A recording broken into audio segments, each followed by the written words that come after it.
Good afternoon, कैसे हैं आप सब? होप कि बढ़िया होंगे। ठीक है, आज हम स्टार्ट करने जा रहे हैं ग्रुप 2 का subject cost and management accounting and financial management. इसमें फाइनेंशियल मैनेजमेंट का पार्ट हमें स्टार्ट करना है। मैनेजमेंट अकाउंटिंग का सिर्फ एक टॉपिक बाकी रह गया, ओवरहेड वेरिएंस। अभी उसके बारे में बात नहीं कर रहे हैं। तो मैनेजमेंट फाइनेंशियल मैनेजमेंट उठा लिया है, तो मैं सोच रहा हूँ कि पहले इसको कंप्लीट कर लूँ। तो फाइनेंशियल मैनेजमेंट में देखिए मैंने आपको क्या क्या पढ़ा दिया। मैंने फेस टू फेस क्लास में आपको cost of capital, dividend decision ये सब पढ़ा दिया था ना। ऑनलाइन क्लास में मैंने आपकी class working capital management complete कर दी है। अब उसके बाद हमें जो आज नया चैप्टर स्टार्ट करना है वो है स्टडी नोट 10 कैपिटल बजटिंग। ठीक, बहुत इंपॉर्टेंट चैप्टर है और इसका एक क्वेश्चन कंपलसरी आना है। कंपलसरी, इस चैप्टर से क्वेश्चन कंपलसरी आना है। इंपॉर्टेंट है, इजी है। ठीक है, आइए। ओके, तो जो हमें डिस्कस करना है वो है कैपिटल बजटिंग। तो सबसे पहले हम लोग ये समझ लें कि कैपिटल बजटिंग क्या होती है। आइए, one of the important aspect of financial management is proper decision making in respect of investment of fund. Successfully operation of any business depend upon the investment of resources in such a way as to bring in benefit or best possible return from any investment. पहली चीज तो ये capital budgeting जो decision होता है ये long term investment के लिए किया जाता है। कौन से इन्वेस्टमेंट के लिए? लॉन्ग टर्म इन्वेस्टमेंट के लिए। ठीक है, या लॉन्ग टर्म इन्वेस्टमेंट या long term expenses. An investment can be simply defined as an expenditure in cash, or its equivalent during one or more time period in anticipation of enjoying a net inflow of cash or its equivalent in the same future time period or periods. मतलब आप long term में invest करते हो, expenditure करते हो। Expenditure क्या करते हो? कैश या कैश का इक्विवेलेंट, ताकि आप इंजॉय कर सको, यानी बेनिफिट ले सको इनफ्लो का। पहले तो आप आउटफ्लो यानी कि पैसा खर्च करोगे और फिर उसका आपको क्या मिलेगा? इनफ्लो। फिर क्या कह रहा है? Appraisal of investment proposal is necessary to ensure that the investment of resource will bring in desired benefit in future. If the financial resource were in abundance, it would be possible to accept several investment proposals which satisfy the norm of approval or acceptability. Since resource or a limited choice has to be made among the various investment proposals by evaluating their comparative merit, it is apparent that some technique should be followed by making appraisal of investment proposal. Capital budgeting is one of the appraising technique of investment decision. Capital budgeting is defined as the firm decision to invest its current fund most efficiently in long-term activities in anticipation of an expected flow of future benefit over a series of years. मतलब कई सालों तक चलता है। Definition यहाँ पे कुछ दी हुई है। कैपिटल एक्सपेंडिचर, आपको पता है कि कैपिटल एक्सपेंडिचर, इसकी डेफिनेशन आपने क्लास 11th में पढ़ी होगी। Capital expenditure is the expenditure on fixed assets और addition there to intended to benefit future accounting period और expenditure which increase the capacity, efficiency, lifespan or economy of operation of an existing fixed assets. Capital expenditure budget is a plan for capital expenditure in monetary terms.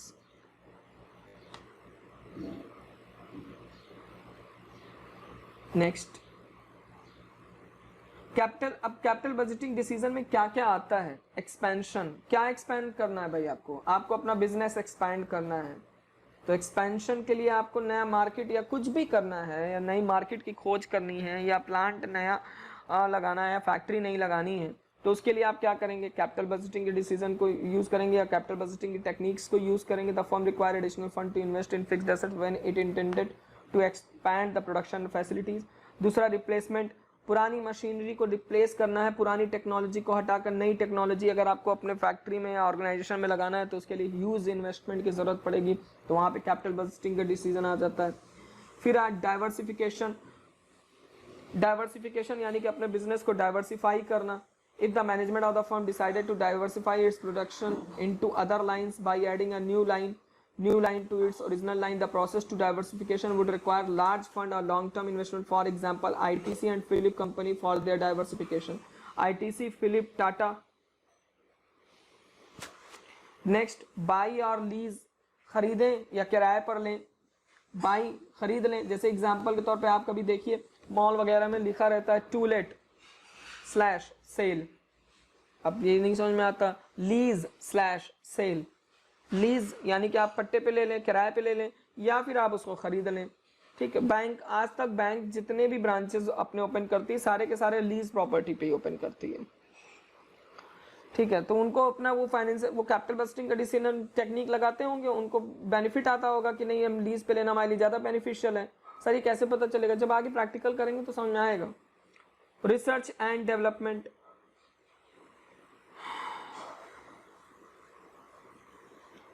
Significance of capital budgeting.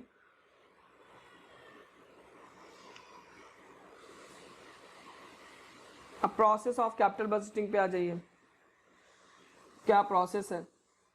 तो देखिए सबसे पहला जो इनका process है, generation of project. सबसे पहले तो प्रोजेक्ट जनरेट होगा. ठीक.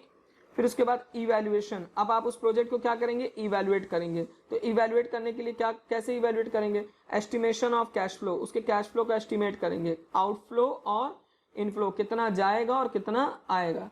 विद सर्टेनिटी, सर्टेन कितना आएगा, अनसर्टेनिटी कितना कैश जिसके आने का मतलब सर्टेनिटी फिक्स नहीं है. ठीक.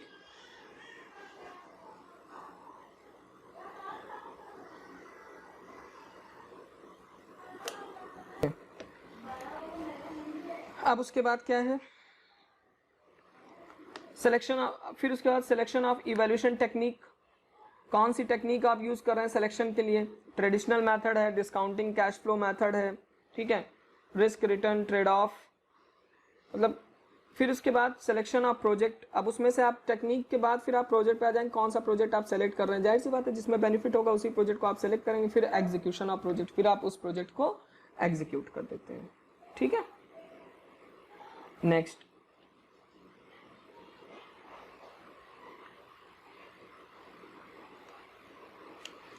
अब कौन कौन से मेथड है? मेथड ऑफ अप्रेजल, ये हमें देखना है. तो यहां पे दो मेथड, दो हैं. एक है ट्रेडिशनल मेथड और एक है डिस्काउंटिंग टेक्निक. तो ट्रेडिशनल मेथड में, या कह सकते हैं ट्रेडिशनल मेथड को ही हम कह सकते हैं नॉन डिस्काउंटिंग मेथड. तो नॉन डिस्काउंटिंग मेथड में कौन कौन सा है? एक है पे बैक पीरियड और दूसरा accounting rate of return. Discounting method में कौन सा है? NPV, net present value, profitability index, internal rate of return, modified internal rate of return and discounted pay back period terminal value method. ठीक है. अब traditional method में सबसे पहले कौन सा है? Pay back period. Pay back period का क्या है भाई? It is most popular and widely recognised traditional method of evaluating the investment proposal. It can be defined as the number of year, ध्यान से सुनिएगा, as the number of year to recover the original capital invested in a project. कितना साल लगेगा एक project को में जो हमने कैपिटल इन्वेस्ट किया है उसका पैसा रिकवर होने में. According to Weston and Brigham, the payback period is the number of year it take for the firm to recover its original investment by net return before depreciation but after tax. अब payback period का क्या, कैसे हम use करते हैं? तो जो when cash flow are uniform, यानी कि हर साल जो मिलने वाला कैश है, जैसे 10,000 रुपए ईच ईयर मिल रहा है. ठीक है. तो यूनिफॉर्म एक बराबर है.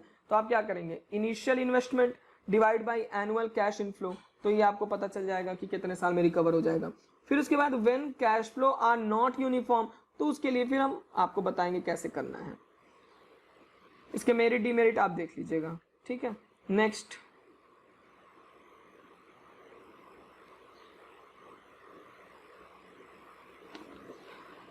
Accounting rate of return. Accounting rate of return के बारे में क्या कह रहा है? This method use accounting information as revealed by the financial statement to measure the profitability of an investment project. The ARR is found by dividing the average post-tax profit by average investment. This technique uses the accounting information revealed by the financial statement to measure the profitability of an investment proposal. It can be determined by dividing the average income after tax by the average investment. According to Solomon, accounting rate of return can be calculated as the ratio of average net income to initial investment. यहाँ पे देखिए दिया हुआ है accounting rate of return, original investment, average net income, acceptance rule. कब हम accept करते हैं? The project which give the highest rate of return, मतलब जिस प्रोजेक्ट में सबसे हाईएस्ट रेट ऑफ रिटर्न होगा उसको हम एक्सेप्ट कर लेंगे. क्लियर?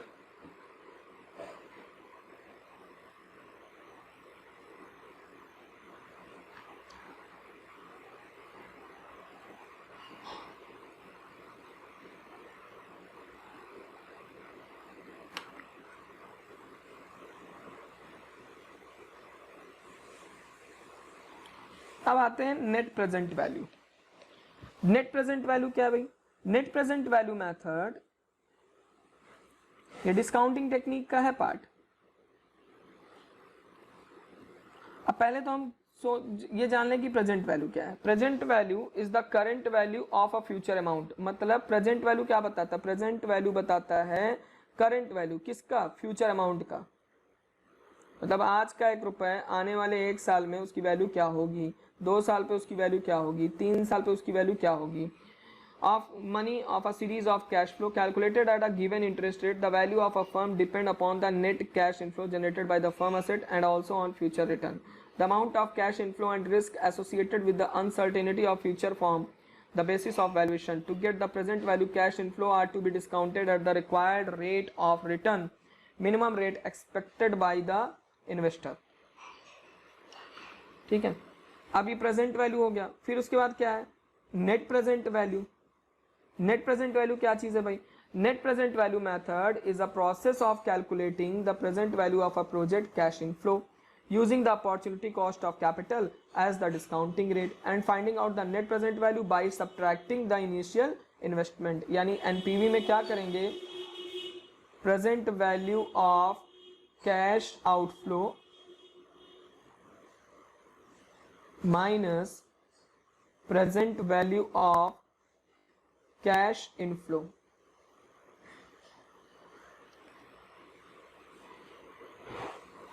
चलिए,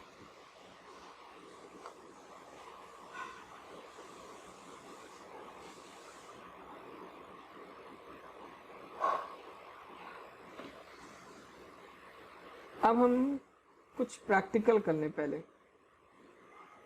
ठीक है, फिर हम आपको बताते हैं.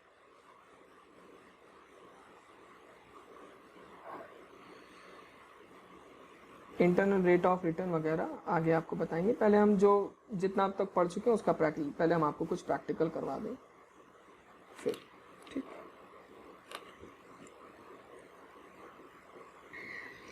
अब आते हैं हम सीधा पेज नंबर 502 पर. पेज नंबर 502 पर देखिए, एक इलस्ट्रेशन नंबर 2 दिया हुआ है. क्या कह रहा है? PKJ limited is considering 2 mutually exclusive project, both require an initial cash outflow 10,000 each for machinery and have a life of 5 years. The company required rate of return is 10% and it pay tax at 50%. The project cost will be depreciated on straight line basis. The net cash flow before tax cash flow दिया हुआ है, after tax नहीं कह रहा है. Expected to be generated by the project and the present value factor at the rate 10% are as follows. पहली चीज तो आप ध्यान दीजिए, कैश इनफ्लो जो हमें चाहिए वो चाहिए after tax before depreciation. After tax before depreciation. Reason ये होता है क्योंकि डेप्रिसिएशन एक नॉन कैश एक्सपेंडिचर होता है, तो ये भी तो हमारा फ्लो ही है ना. पहले तो उसको एक्सपेंस मान के हम एक्सपेंस चार्ज करेंगे, फिर उसमें से हम टैक्स माइनस करेंगे और फिर डेप्रिसिएशन को ऐड बैक कर देंगे. कैसे? जैसे प्रोजेक्ट 1 है तो प्रोजेक्ट 1 बिफोर टैक्स वैल्यू दी है ना 4,000.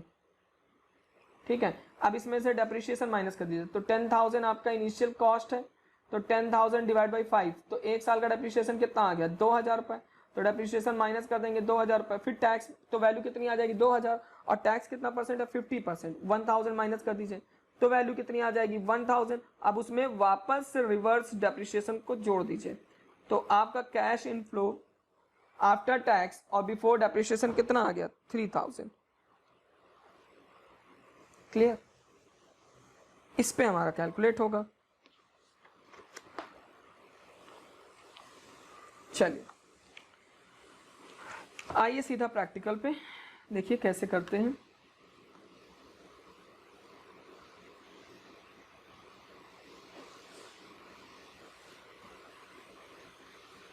पहला इन्होंने कहा पे बैक पीरियड बताइए, तो स्टेटमेंट ऑफ कैलकुलेटिंग पे बैक पीरियड। ठीक है, क्वेश्चन देख लीजिए आप।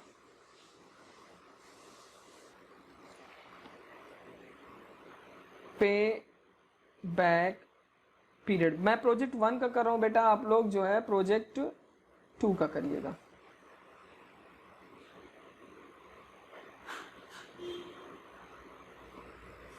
ठीक है, सबसे पहले आप यहां पे लिख लीजिए ईयर 1 2 3 4 5 ईयर्स। ठीक है, फिर आप लिखिए कैश फ्लो बिफोर डेप्रिसिएशन। कितना दिया हुआ प्रोजेक्ट 1 का 4000 फॉर ईच ईयर। 4000 4000 4000 4000 4000। अब यहां पे सबसे पहले आप माइनस कर दीजिए डेप्रिसिएशन 2000 2000 2000 2000 2000। फिर आप इसके बाद डेप्रिसिएशन माइनस करने के बाद जो वैल्यू आएगी उसके ऊपर माइनस कर दीजिए टैक्स 1000 1000 1000 1000 1000। अब कैश फ्लो आफ्टर टैक्स, ध्यान से सुनिएगा, आफ्टर टैक्स और बिफोर डेप्रिसिएशन कैसे आएगा। देखिए 4000 रुपए था, उसमें से 2000 एक्सपेंस माइनस करेंगे तो आपका आएगा 2000। तो इनकम टैक्स आप देंगे 50% यानी 1000। तो टैक्स जब आप पे कर देंगे तो आपकी वैल्यू कितनी बचेगी आफ्टर टैक्स 1000। और हमें क्या चाहिए cash flow after tax before depreciation, तो इसलिए हम डेप्रिसिएशन को वापस से रिवर्स ऐड कर देंगे। तो यहाँ पे की वैल्यू कितनी आ जाएगी 3000 3000 3000 3000 3000। ठीक, देखिए यहाँ पे आपका जो कैश इनफ्लो है वो सेम है, तो हम क्या कर सकते हैं 10,000 डिवाइड बाई 3,000 करके हम डायरेक्टली निकाल सकते हैं। ठीक है, लेकिन अब दूसरा वाला आपको खुद से करना है, तो इसलिए मैं यहाँ पे बता देता हूँ। कम्युलेटिव कैश फ्लो कैसे निकालेंगे 3000 6000 9000। पे back period 1 year 2 year 3 year plus, ध्यान से देखिए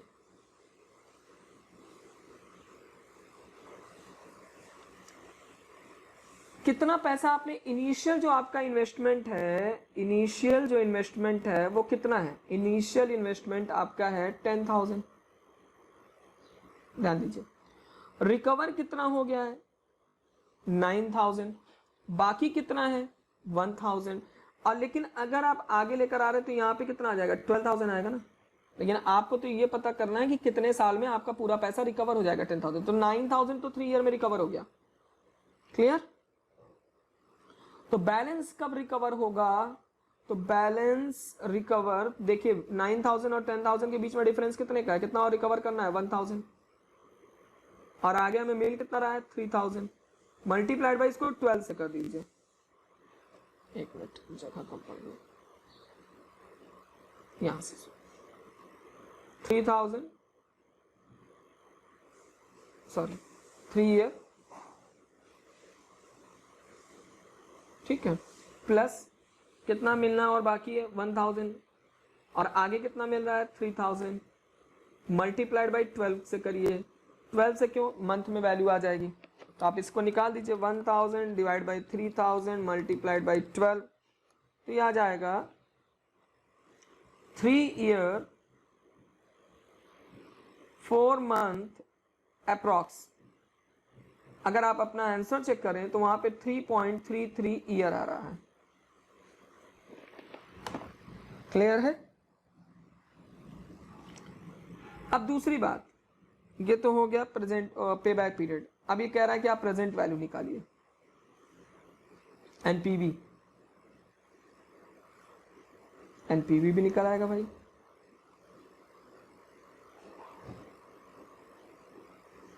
को हटा दीजिए।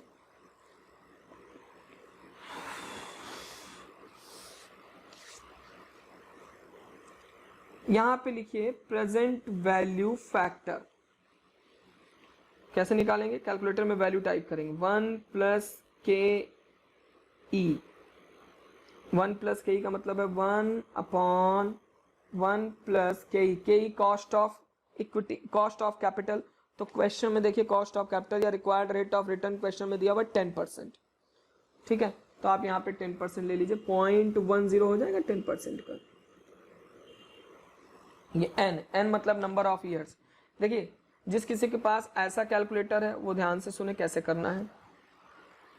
सबसे पहले 1 डिवाइड बाई 1.1 करिए, 1 डिवाइड बाई 1.1, फिर इक्वल टू करिए, तो वैल्यू कितनी आ जाएगी? 0.909 पहले साल की।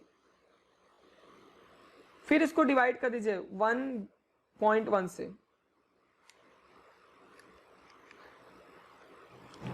0.826 दूसरे साल की आ गई। फिर डिवाइड कर दीजिए 1.1 से, तो तीसरे साल की वैल्यू आ गई 751। फिर डिवाइड कर दीजिए 1.1 से, चौथे साल की वैल्यू आ जाएगी 683। फिर डिवाइड कीजिए 1.1 से, पांचवें साल की वैल्यू आ जाएगी 0.621। देखिए आप क्या करेंगे, जो भी आपका आउट, जैसे 1 डिवाइड बाई 1.1, जो वैल्यू जब इसको सॉल्व करेंगे तो 1.1 ही आएगा ना। 1 डिवाइड बाई 1.1 कैलकुलेटर में आपने टाइप किया, अब जो भी वैल्यू आएगी उसको 1.1 से डिवाइड कर दीजिए। जो भी वैल्यू आते, आउटपुट जो भी आते जाए उसको 1.1 से डिवाइड करते चले जाइए। जैसे पहले साल का है 0.909, इसको 1.1 से डिवाइड करेंगे तो दूसरे साल का आ जाएगा 0.826। 0.826 को फिर 1.1 से डिवाइड करेंगे तो तीसरे साल का आ जाएगा 0.751। 0.751 को 1.1 से डिवाइड करेंगे तो 0.683 आ जाएगा। अब दूसरी चीज समझिए, अगर आपके पास कोई और कैलकुलेटर है, वो जो ब्लैक कलर का सिटीजन वाला आता है वो कैलकुलेटर है, आप क्या करिए 1 डिवाइड बाई 1.1 और इक्वल टू प्रेस करिए। एक बार इक्वल टू करेंगे पहले साल की वैल्यू आएगी, फिर दोबारा इक्वल टू प्रेस करेंगे दूसरे साल की वैल्यू आ जाएगी, फिर इक्वल टू प्रेस करेंगे तीसरे साल की, फिर इक्वल टू प्रेस करेंगे चौथे, फिर इक्वल टू प्रेस करेंगे पांचवें। इक्वल टू प्रेस करते जाइए, ठीक है। तो 3000 मल्टीप्लाइड बाई 0.909, 2727। 3000 multiplied by 0.826, 2478। ये आ रहा है present value. 3000 multiplied by 0.751, 2253। 3000 multiplied by 0.683, 2049। 3000 multiplied by 0.621, 1863। Total करिए 2727, 2478, 2253, 2049, 1863, 11,370।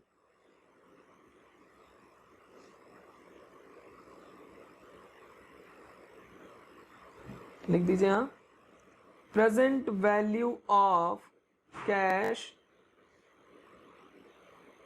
Inflow less present value of cash outflow. तो आपने 0 ईयर पे पैसा लगाया था 10,000, 0 ईयर पे आपके 1 रुपए की वैल्यू 1 ही रुपए होगी ना, तो 10,000 मल्टीप्लाइड बाई 1 ही होगा ना। अगर 0 ईयर का आप प्रेजेंट वैल्यू फैक्टर निकालेंगे तो 1 ही, 10 डिवाइड बाई 10 करेंगे तो कितना आ जाएगा, 1 ही तो आएगा। तो यहाँ पे आप लिख दीजिए 10,000। तो आपकी एनपीवी कितनी आ रही है? आपकी एनपीवी आ रही है 1370।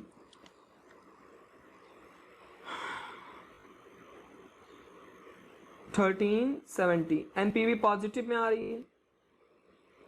फिर इन्होंने क्या कहा, प्रॉफिटेबिलिटी इंडेक्स निकालिए।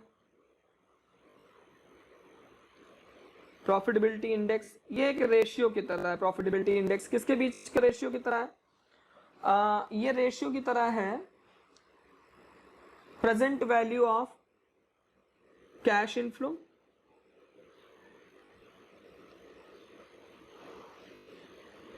Divide by present value of cash outflow. 3 method हो गए आपके एक ही क्वेश्चन में। सॉल्व करिए। कैश इनफ्लो कितना आया 11,370, आउटफ्लो कितना आया 10,000। सॉल्व कीजिए 1.137। अब देखो इसके एक्सेप्टेंस का रूल समझ लो, ये एक से ज्यादा है या कम है? ये जो वैल्यू आई है, ये जो वैल्यू आई है 1 से ज्यादा है या कम है? 1 से ज्यादा है, एक्सेप्ट। सर अगर 2 प्रोजेक्ट में एक्सेप्ट करना तो बेटा जिसका ग्रेटर हो। क्लियर है? मैंने आपको पे बैक पीरियड बता दिया, प्रॉफिटेबिलिटी इंडेक्स बता दिया, एनपीवी बता दिया। अब देखिए ये ऐसे ही क्वेश्चन एग्जाम में भी पूछा हुआ है। ओके, अब देखिए ये तो आपका पेज नंबर 502 पे इलस्ट्रेशन 2 हो गया। इलस्ट्रेशन थी अभी मैं नहीं बता रहा। क्यों नहीं बता रहा उसका मैं रीजन बता दूं, वो डिसीजन मेकिंग का क्वेश्चन है। बताना तो है ही है मुझे, लेकिन मैं सोच रहा हूँ आज मैंने आपका स्टार्ट किया है, पहले क्लास ली है, तो पहले आप थोड़ा सा प्रैक्टिकल खुद से कर लो, फिर उसके बाद मैं स्टार्ट करता हूँ, नहीं तो फिर आपको कैपिटल बजटिंग नहीं समझ में आने वाली। अब आइए सीधा आप इलस्ट्रेशन नंबर 4, इलस्ट्रेशन नंबर 4 इसमें समझिए इसमें क्या करना है आपको। देखिए मैं आपको बता रहा हूँ,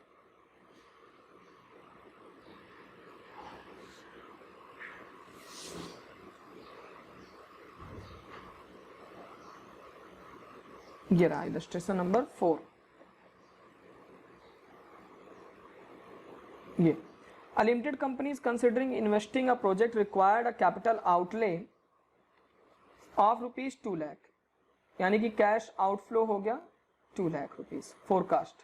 ठीक, for an annual income after depreciation but before tax, यानी कि ये जो एनुअल इनकम है ये after depreciation and before tax है। आप क्या करें, आफ्टर डेप्रिसिएशन यानी कि डेप्रिसिएशन इसमें माइनस हो चुका है, लेकिन टैक्स तो आप इसमें क्या करिए, इसमें पहले आप टैक्स निकाल लीजिए। ठीक है, आफ्टर डेप्रिसिएशन बिफोर टैक्स यानी डेप्रिसिएशन माइनस हो चुका है ना 1 लाख। अब इसमें आप टैक्स निकाल लीजिए। टैक्स कितना परसेंट कह रहा है? टैक्स कह रहा है 50%। तो ये 50% जब टैक्स माइनस, जैसे टैक्स 50,000, यहाँ पे भी 50,000, यहाँ पे आपका आ जाएगा 40,000, फिर यहाँ पे आ जाएगा 40,000, फिर यहाँ पे आ जाएगा 20,000, ये टैक्स है। ठीक, तो जब टैक्स माइनस कर देंगे तो आफ्टर टैक्स वैल्यू कितनी आ जाएगी 50, और डेप्रिसिएशन कितना कैसे निकालेंगे आप? तो कैश आउटफ्लो कितना परसेंट कह रहा है डेप्रिसिएशन? 20% ऑन ओरिजिनल कॉस्ट, तो 40, तो यहाँ पे आ जाएगा 90,000, यहाँ पे भी आ जाएगा 90,000, यहाँ पे भी आ जाएगा 80,000, 80,000, 60,000। सर कैसे बेटा? 2 लाख रुपए है, 2 लाख का आप 20% डेप्रिसिएशन लेंगे, कितना आ जाएगा? 40,000 रुपये डेप्रिसिएशन आ जाएगा। देखो ये आपने, ये जो है ये cash flow after tax before depreciation, sorry after depreciation before tax है। समझिए, आफ्टर डेप्रिसिएशन बिफोर टैक्स है, और हमें क्या चाहिए? कैश फ्लो आफ्टर टैक्स चाहिए। तो फिर डेप्रिसिएशन नॉन कैश एक्सपेंडिचर है, तो उसको हमें फिर से वापस से ऐड बैक करना है। तो हम क्या करेंगे, सबसे पहले तो कैश फ्लो नॉर्मल में हम क्या करते थे, कैश फ्लो में से माइनस करते थे डेप्रिसिएशन, फिर माइनस करते थे टैक्स, फिर उसके बाद वापस से ऐड कर देते थे डेप्रिसिएशन, तो हमारा आ जाता था कैश फ्लो आफ्टर टैक्स। यहाँ पे क्या है? कैश फ्लो आफ्टर डेप्रिसिएशन दिया हुआ है, तो इसमें यानी डेप्रिसिएशन माइनस है, यानी कि ये वाली वैल्यू दी है कैश फ्लो आफ्टर डेप्रिसिएशन, तो इसमें से माइनस कर देंगे टैक्स और प्लस कर देंगे डेप्रिसिएशन, तो कैश फ्लो आफ्टर टैक्स आ जाएगा। पे बैक पीरियड निकाल लेंगे। Rate of return on original investment method,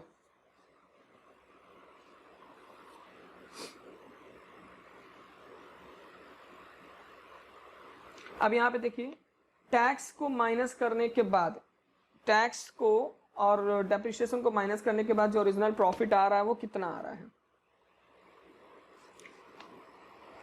50,000 इनका आएगा, टैक्स भी माइनस हो जाए, मतलब नेट प्रॉफिट अगर देखें तो 50,000 यहाँ पे भी आएगा, 40, 40 और 20। अब इनको जरा जोड़ दीजिए, 1 लाख, 1 और 4 4 2 लाख, 2 लाख डिवाइड बाई 5 कर दीजिए तो 40,000 एवरेज आ गया।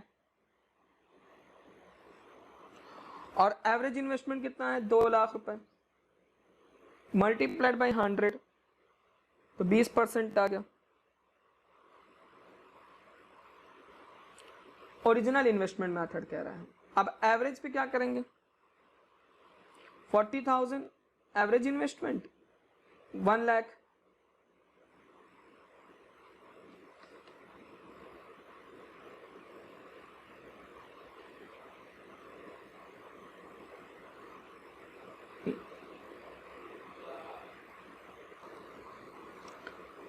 चलिए तो 40,000 average investment divide by 40,000 average income और डिवाइड बाई एवरेज इन्वेस्टमेंट। तो इनिशियल इन्वेस्टमेंट कितना था, 2 लाख, क्लोजिंग इन्वेस्टमेंट क्या था, 0, डिवाइड बाई कितने से कर देंगे, 2, तो एवरेज कितना आ जाएगा, 1 लाख, मल्टीप्लाइड बाई 100, सॉल्व करिए 40%।